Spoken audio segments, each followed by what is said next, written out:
반갑습니다. 오늘은 친절한 뇌 과학 이야기에 있는 책의 내용을 제가 정리를 한 것을 읽어드리고 전해드리는 시간을 가져보려고 합니다. 제가 따로 정보를 더 찾고 넣어보려고 했으나 이 책의 내용과 조금 변질이 되거나 아니면 너무 내용이 방대해져서 산으로 간다라는 느낌을 받았기 때문에 추가된 내용은 없이 이 친절한 뇌 과학 이야기를만 토대로 내용을 전달하도록 하겠습니다. 자, 뇌에 대해서 먼저 알아볼 건데요. 살아있는 뇌는 핑크색을 띤 회색입니다. 무게는 체중의 2%고 성인 남성은 1.5, 성인 여성은 1.2kg 정도가 되며 붙인 젤리 모양 같다고 합니다. 소금물 같은 뇌척수액 안에 붕붕 떠다니고 이것이 두개골 안에 감싸여서 보호되고 있습니다. 이렇게 작고 말캉말캉한 물체가 우리의 몸과 마음을 컨트롤하고 있다는 게 쉽게 믿어지지가 않습니다. 그렇다면 뇌가 나를 컨트롤하고 있다면 나란 자체가 뇌일까라는 질문을 던지게 됩니다. 이러한 뇌를 이제 좀 분류를 해보려고 하는데요. 뇌는 크게 대뇌, 소뇌, 간뇌, 내간 등으로 4개의 부위로 구성되어 있습니다. 이 구조는 모든 척추동물, 등뼈를 가진 동물에 공통되며 생물의 진화와 더불어 뇌도 진화해 왔습니다. 이 4개 중에 뇌간에 대해서 먼저 알아보도록 하겠습니다. 뇌간은 살아가기 위해 필요한 기능을 합니다. 호흡, 심장 박동, 혈압, 체온 등을 자율적으로 조절하고 생명 유지를 위해 쉼없이 작동하고 있는 것이 뇌간입니다. 뇌간은 크게 3가지로 분류할 수 있는데요. 중뇌, 뇌교, 연수 이렇게 3가지로 분류할 수 있습니다. 중뇌는 주로 눈의 움직임에 관여하고요. 뇌교는 얼굴의 움직임, 연수는 호흡과 혈액순환에 관여한다고 알려져 있습니다. 또한 어류와 파충류의 뇌 대부분을 차지하는 것이 뇌관이라고 합니다. 대뇌에 대해서 알려볼 건데요. 포유류가 되면 대뇌와 소뇌가 커진다고 합니다.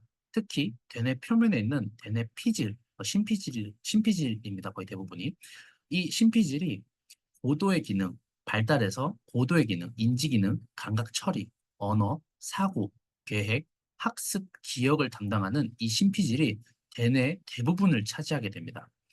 뇌 주름의 정체는 바로 이 심피질인데요. 구불구불하게 접힘으로써 보다 넓은 면적을 확보하고 기능을 증가시켜 온 겁니다. 인류가 생물의 최상위에 서게 된 것은 이 심피질이 고도로 발달시켜 사고한 것이기 때문이라고 알려져 있습니다. 다음은 손해입니다. 뇌의 뒤쪽 아래에 있는 손해는 우리 몸의 균형 유지와 운동을 조절하고 학습을 하는 역할을 합니다. 손해는 대뇌보다 많은 700억 개의 뉴런이 무의식적인 신체 동작을 제어한다고 알려져 있습니다. 간뇌. 뇌간 위에 있는 간뇌는 감각 정보를 중계하거나 자율신경을 제어하는 역할을 맡고 있습니다. 이 간뇌에는 시상과 시상하부가 있으며 시상은 대뇌와 뇌간 척수를 중계하고 후각을 제외하고 모든 감각을 반드시 시상을 거쳐서 대뇌 피질로 간다고 생각하시면 됩니다. 시상하부는 자율신경계 최고의 중추, 몸의 자율 기능을 제어하는데요. 체온, 성욕, 식욕, 수면욕, 호르몬, 감정, 내분비 기능 제어, 정동에 관여한다고 알려져 있습니다. 자, 우리 몸에는 60조 개나 되는 세포로 이루어져 있습니다. 몸의 부위나 역할에 따라 다양한 종류의 세포가 있는데 체내의 빠른 정보 전달 역할을 담당하는 것이 신경세포입니다. 이러한 신경세포가 밀집되어 있는 것이 바로 뇌인데요. 우리가 이제 알아볼 것은 이러한 신경세포에 대해서 조금 알아보도록 하겠습니다. 자, 세포체에 가지돌기라는 것이 여러 개 뻗어 나오고요. 여기 보면 세포체에 가지돌기가 막 뻗어 나옵니다. 꼬리처럼 뻗은 축삭은 수초, 미엘린이라는 칼집 모양의 막에 감싸여 있다. 여기 축삭인데 여기 미엘린은 없네요. 흰색 우리 지방 덩어리라고 생각하시면 되고요. 이 세포체, 가지돌기 축삭으로 구성된 하나의 신경 단위를 뉴런이라고 한다. 이것을 뉴런이라고 부르는 겁니다. 이렇게 뉴런. 일반적으로 뉴런은 신경세포를 가리킵니다. 뇌에는 신경세포 이외에 신경막요세포라고 불리는 세포가 있으며 신경세포를 보조하는 일을 비롯해 여러 가지 역할을 합니다. 이 신경가지, 긴 나뭇가지가 사방으로 뻗고 있는 것은 다른 신경세포와 정보를 교환하기 위함인데요. 여기 그림 보시면요. 이러한 정보는 전기 신호를 전송한다고 합니다. 간단하게 입력과 출력이라고 말할 수 있고, 다르게 말하면 화학 반응과 전기 신호라고 표현할 수 있습니다. 전기 신호가 들어오고 화학 반응이 일어나고, 화학 반응이 들어오죠. 죄송합니다. 화학 반응이 들어오고 전기 신호로 가서 다시 화학 반응, 다시 전기 신호, 화학 반응, 전기 신호 이렇게 넘어가는 게 뉴런의 역할이라고 생각하시면 됩니다. 이렇게 정보를 교환하는 거죠. 자, 뉴런의 환경에 대해서 우리가 조금 이해해 볼 건데요. 뉴런 주위에는 이 양이온이 많습니다. 플러스가 많은 거죠. 뉴런 안에는 음이온이 상대적으로 더 많습니다. 여기까지는 모든 세포가 동일합니다.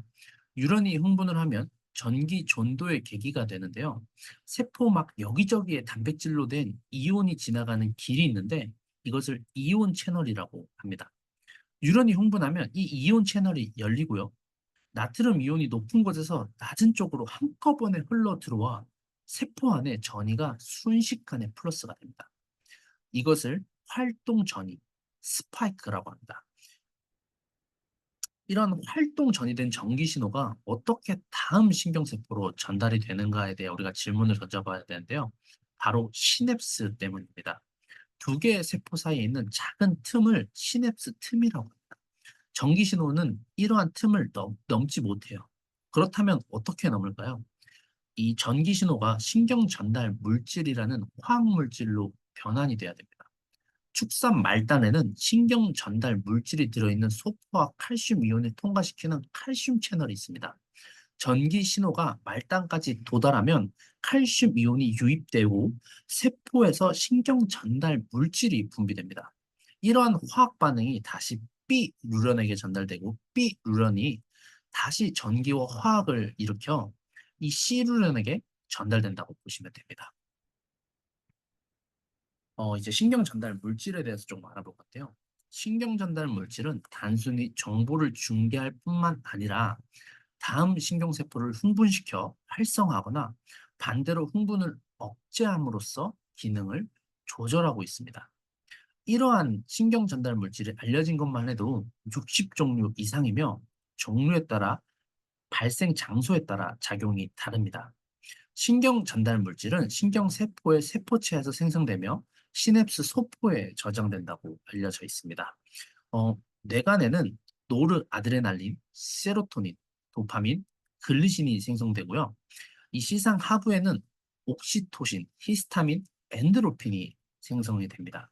그리고 뇌 각각 부위에는 아세티콜린, 글루탐산, 감마 아미노산이라고 하는 신경 전달 물질이 생성이 되고요. 자, 그 다음에 이제 우리 되뇌에 대해서 알아볼 건데요. 되뇌는 크게 전두엽, 부정엽, 후두엽, 축두엽으로 나뉠 수 있습니다. 되뇌는 사람의 뇌 무게가 80%를 차지합니다. 되뇌는 부위별로 기능이 다르며 이것을 뇌의 국제 기능이라고 합니다. 대뇌 피질의 특정 장소에 깊은 고랑이 있으며 이 고랑을 경계로 4가지 부위로 나눠져 있다고 합니다. 아까 제가 먼저 설명해 드렸죠. 자, 우리 전두엽을 먼저 소개를 할 건데요. 전두엽에는 전두 안구 영역, 전 운동 영역, 1차 운동 영역, 전전두 피질, 브로카 영역으로 나눌 수가 있습니다. 자, 전두엽은 브로카 영역을 통해 말하기, 쓰기 등 운동을 동반하여 언어 기능을 담당하고요. 전두엽의 전 운동 영역은 복잡한 운동을 제어하고 새로운 운동을 학습할 때도 작용한다고 합니다. 전두엽의 전두 안구 영역은 우리 안구를 수의적인 움직임을 만드는 것을 담당하고요. 전두엽의 전전두 피질 영역을 통해 사고, 창의성, 상황 판단 등 고도의 정신 활동을 담당한다고 합니다. 자, 이제 두정엽인데요. 두정엽은 이제 1차 체성 감각 영역과 두 정부 연합 영역이 있다고 합니다. 1차 체성 감각 영역은 온몸으로부터 신체 감각 정보를 받아들이고 두 정부 연합 영역은 이러한 감각 정보를 통합한다고 알려져 있습니다. 자, 다음은 후두엽입니다. 후두엽은 이제 우리가 시각 영역이라고도 하죠. 1차 시각 영역이 있고 다양한 시각 정보를 받아들여서 처리하는 것이 후두엽의 1차 시각 영역입니다. 자, 축두엽입니다. 축두엽에는 베르니키 영역, 1차 청각 영역, 축두 연합 영역이 있고요. 이 축두엽에는 1차 청각 영역, 소리 정보를 받아들여서 처리를 하고요.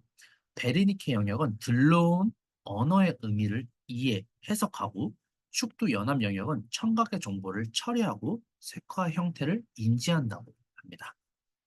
자, 이제 되뇌 변형계와 기저핵에 대해서 알아볼 건데요. 이 변형계는 책마다 조금 다르게 나와 있어요. 어떤 책은 대상의 해마, 편도체가 변형계라고 하고 어떤 책은 여기서 시상, 시상하부까지 포함된 책도 있고요. 더 포함된 책들도 있습니다. 이 책대로는 변형계는 대상의 해마, 편도체로 되어 있고요. 대상에는 동기부여 관여, 해마는 기억에 관여, 편도체는 본능이나 원시적인 감정에 관여한다고 합니다. 기저핵은 대뇌 피질과 시상, 뇌관을 연결하고 행동의 학습 선택이나 운동 제어를 담당한다고 합니다. 대뇌 피질에서 운동 명령을 내면 기저핵은 필요 없는 운동을 억제하고 제외시켜 좋은 결과로 이어졌던 행동을 촉진하기도 한다고 합니다. 자, 마지막으로 1부는 손해입니다. 되뇌 뒤쪽 아래에 있는 손해는 되뇌 무게의 약 10%밖에 되지 않습니다. 되뇌보다 작지만 되뇌보다 많은 700억 개의 신경세포가 모여있는 것이 손해고요. 손해의 프리키네 세포는 운동의 섬세한 제어와 학습에 중요한 역할을 합니다. 되뇌가 운동 명령을 내리면 여러 근육이 협조하여 유연하게 움직이게 하는 것이 손해 덕분입니다. 또한 운동 중 움직임이 발생하는데 이 움직임이 올바른지 체크하고 수정하며 학습을 통한 운동 패턴을 기억하는 것이 손해입니다. 1부는 이렇게 끝나고요. 2부 때 뵙도록 하겠습니다. 감사합니다.